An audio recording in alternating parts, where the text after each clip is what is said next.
Nuts and chocolate are both celebrated in the world of nutrition for good reason. Nuts are rich in unsaturated fats, protein, fiber, magnesium, and vitamin E, and have been consistently linked to improved heart health, reduced inflammation, and better weight management when consumed in moderation. Similarly, dark chocolate, especially varieties with high cocoa content, contains flavonoids and antioxidants that have shown promise in supporting blood flow, lowering blood pressure, and protecting cells from oxidative stress. When eaten individually and in their natural or minimally processed forms, both can absolutely be part of a health-conscious diet. But when these two ingredients are combined into commercial candy bars, their health potential is quickly buried under layers of sugar, processed oils, artificial additives, and empty calories. Candy bars featuring nuts and chocolate might appear, at a glance, to offer some semblance of nutritional value.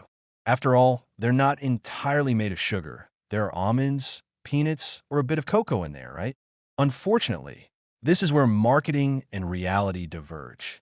What begins as two health-promoting ingredients becomes, in the context of a candy bar, something far less defensible, more confection than nutrition. The first and most pressing issue with candy bars is their sugar content.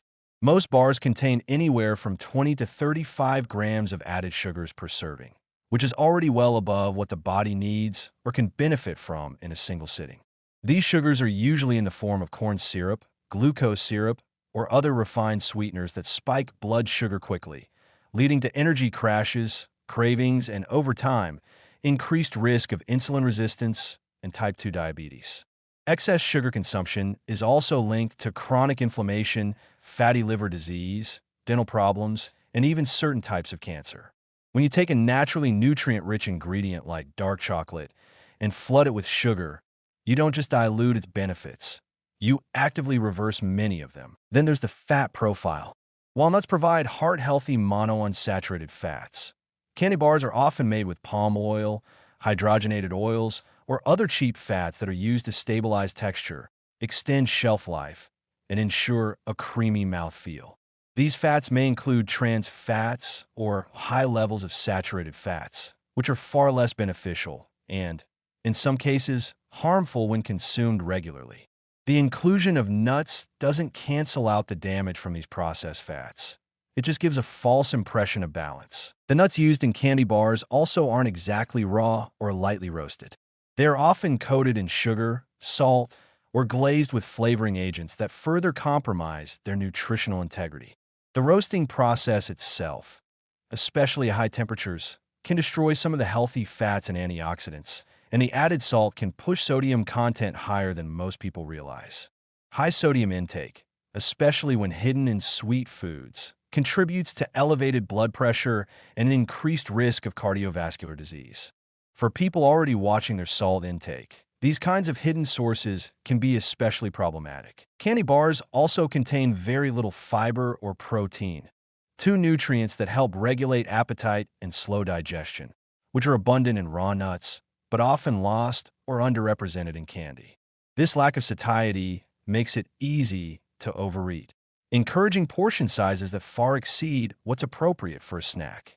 And despite their high calorie count, candy bars offer virtually no vitamins, minerals, or phytonutrients in meaningful amounts. They are energy-dense but nutritionally poor, what nutritionists call empty calories. It's not uncommon for someone to eat a candy bar thinking it's a decent pick-me-up, only to find themselves hungry again shortly after, with no lasting benefit. A major danger here is perception. Because the bar includes ingredients that are individually considered healthy, many consumers mentally place it closer to a trail mix or energy bar than a dessert. This health halo effect can lead people to include candy bars as part of a daily routine, perhaps as a quick snack, a reward after a workout, or a midday energy booster, without fully accounting for their impact. The branding, the packaging, even the use of the words dark chocolate or natural nuts are all tools to make something indulgent appear guilt-free.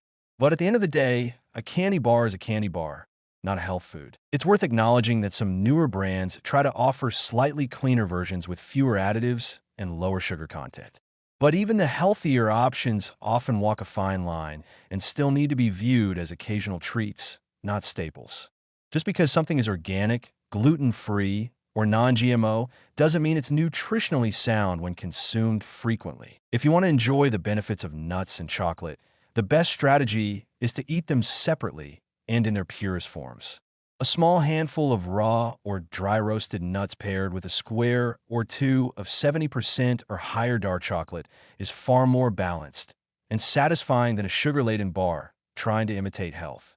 This way, you control the sugar, avoid unnecessary additives, and get the true nutritional value that these foods offer. In the end, candy bars that feature nuts and chocolate are indulgent by design. They are formulated to be sweet, rich, and addictive, not nutritious. They manipulate two good ingredients into a format that can easily lead to overconsumption and long-term harm if eaten regularly. It's easy to justify one now and then, and that's fine, but don't let the presence of a few almonds or a dark chocolate coating fool you into thinking it's a smart dietary choice.